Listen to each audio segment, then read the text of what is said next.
In the coming week, we have the holiest night of the year, the evening of Kol Nidre. I want to tell you what happened on Kol Nidre evening exactly 90 years ago.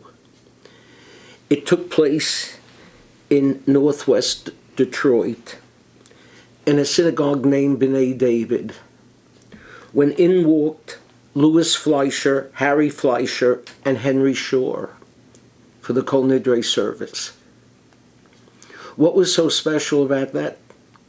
The three of them were gangsters, real gangsters, members of what was called the Purple Gang, a gang that was made up primarily of Jews and which was notorious for gambling and liquor and a hand in vice, and never hesitated to kill someone if it was necessary. Some say that it was even more ruthless than Al Capone's gang in Chicago. They walked into the synagogue and they didn't notice that sitting in the back were three men dressed in Hasidic garb. Those three men were G-men who had come to the synagogue to arrest these members of the Purple Gang who they knew were going to come for Kol Nidre services. There was a brief pause in the service, and the three Hasidic G-men went into the lobby and smoked a cigarette, and they busted their cover, and so our three devoted Jews escaped. Question: what made them come to the Kol Nidre service? What is it about this service that has such a hold on our people, no matter how distant one may be from their Jewish moorings? They come home for Kol Nidre. What is it?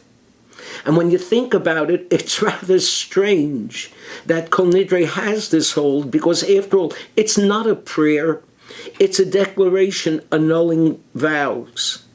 And we're not even sure when it came into the liturgy. A lot of people think it has to do with the Moranos who had to vow to be Christians and then wanted to annul the vow on Kol Nidre. But we find it in Machzorim from the 8th century, so it can't be that. And yet comes Kol Nidre, and it has a hold on us. Why? Well, every person has to give their own reason and explanation. But let me tell you what the Kol Nidre is really all about. It's about keeping our word. It's about being true to ourselves. If we did not keep our word to our fellow man, Kol Nidre does not annul that. You have to go and ask forgiveness. The Kol Nidre is between you and God.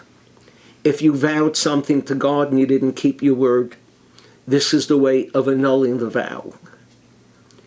But of greater significance is that you keep your word to yourself. Can people trust you? Have you kept your word to your children, to your parents, to your spouses? Have you been true to yourself? That's what to think about as we prepare for Kol Nidre. Shabbat Shalom.